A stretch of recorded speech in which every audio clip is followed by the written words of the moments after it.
Once an old woodcutter called Takitori. He was an honest old man, very poor and hard-working, and he lived with his good old wife in a cottage on the hills. Takitori rose early one summer morning and went out to cut bamboo. He climbed a steep hill, and when he reached the bamboo grove, he was quite worn out. He took out his towel called the tenugui and wiped the sweat off his forehead. "I fear," he said with a sigh, "that I'm not as young as I once was." And then he set to work cutting sticks. Soon he saw a bright light shining among the green stems of the bamboo.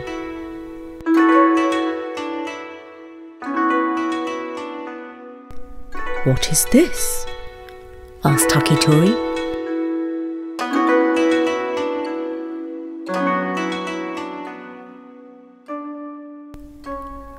For the most part it was dim and shady inside the bamboo grove. "Is it the sun? No, that cannot be, for it comes from the ground." Very soon he pushed his way through the bamboo stems to see where the bright light came from.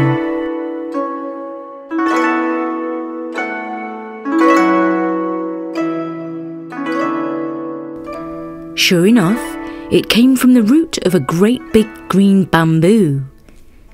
Takitori took his axe and cut it down.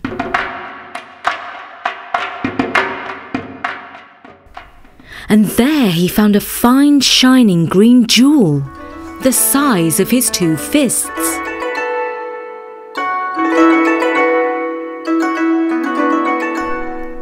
"Wonder of wonders!" cried Takitori. "For 35 years I've cut bamboo, and this is the first time I've found a great big green jewel at the root of one of them." With that, he took up the jewel in his hands. While he was holding it, the jewel burst in two with a loud crack. And out of it stepped a young person who stood on Takitori's hand. The young person was small, but very beautiful. She was dressed all in green silk. "Greetings to you, Takitori," she says, as easy as you please. "Mercy me," says Takitori. "Thank you kindly. I suppose now you're going to tell me that you're a fairy?" "You're right," she says. "A fairy I am, and I've come to live with you and your good wife for a while." "Well now," says Takitori, "begging your pardon, miss, but we're very poor. Our cottage is good enough, but I'm afraid there will be no comforts for a lady like you." "Where's the big green jewel?" says the fairy. Takitori picks up the 2 halves. "Why, it's full of gold pieces," he says. "That will do to be getting on with," says the fairy. "And now, Takitori, let's head for home." Home they went. "Wife, wife!" cried Takitori. "Here's a fairy who's come to live with us, and she has brought us a shining jewel as big as a persimmon full of gold pieces." A persimmon, in case you haven't seen one, is an orange-coloured fruit with a smooth skin. His wife came running to the door. She could hardly believe her eyes. "What is this?" she asked. "Persimmons are easy to find at this time of year, but gold pieces are hard to come by. You'll see for yourself soon enough." In a matter of a few days, the fairy had grown into a fine tall maiden, as fresh and as fair as the morning, as bright as the noonday, as sweet and still as the evening, and as deep as the night.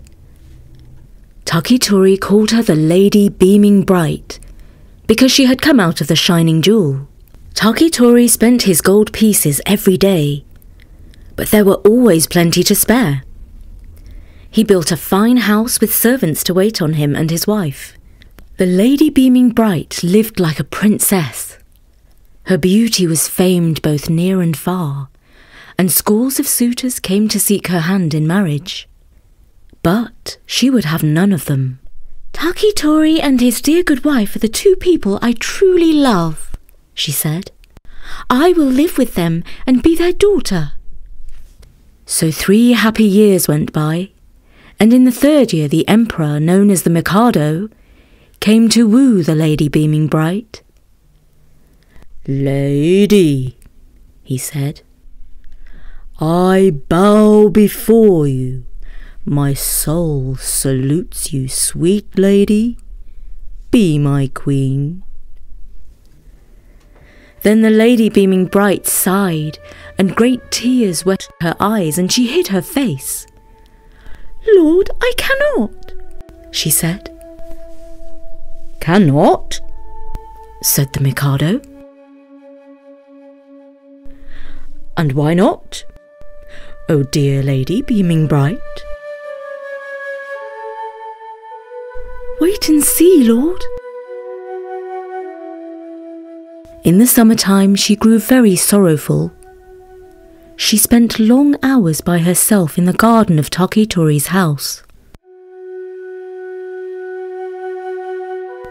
There she sat in the daytime and brooded. There she sat at night and gazed upon the moon and the stars. And there she was one fine night, when the moon was at its full.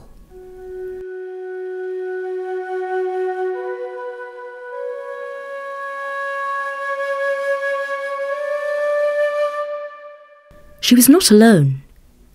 Her 3 dearest friends on earth were with her. "How bright the moon shines," said Takitori. "Truly," said the good wife, "it is like a brass saucepan well scoured." "See how pale and wan it is," said the Mikado. "It is like a sad, despairing lover." "How long and bright a beam," sighed Takitori. "It is like a highway from the moon stretched to this garden." "Oh dear foster father," cried the Lady Beaming Bright. "You speak the truth, it is a highway indeed. And along the highway come countless heavenly beings, swiftly, swiftly, to carry me home.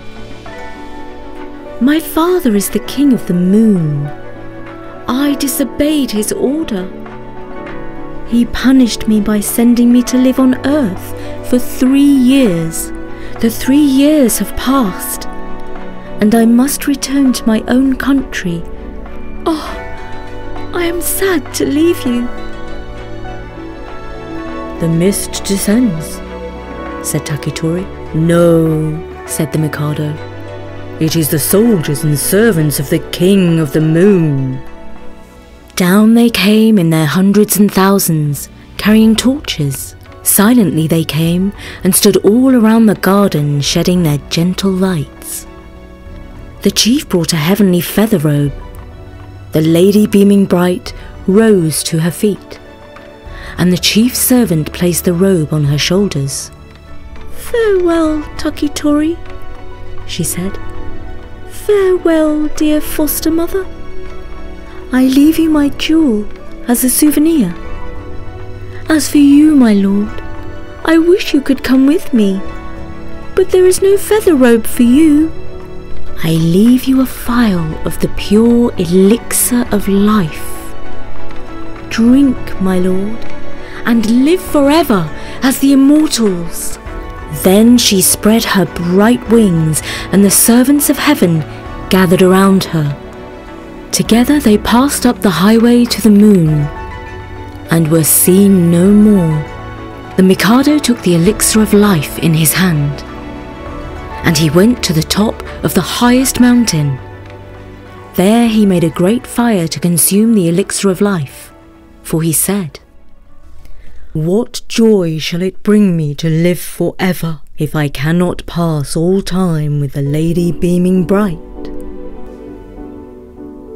So the elixir of life was burned in the fire, and its blue vapour floated up to heaven. And the Mikado said, Let my message float up with the vapour and reach the ears of my lady beaming bright.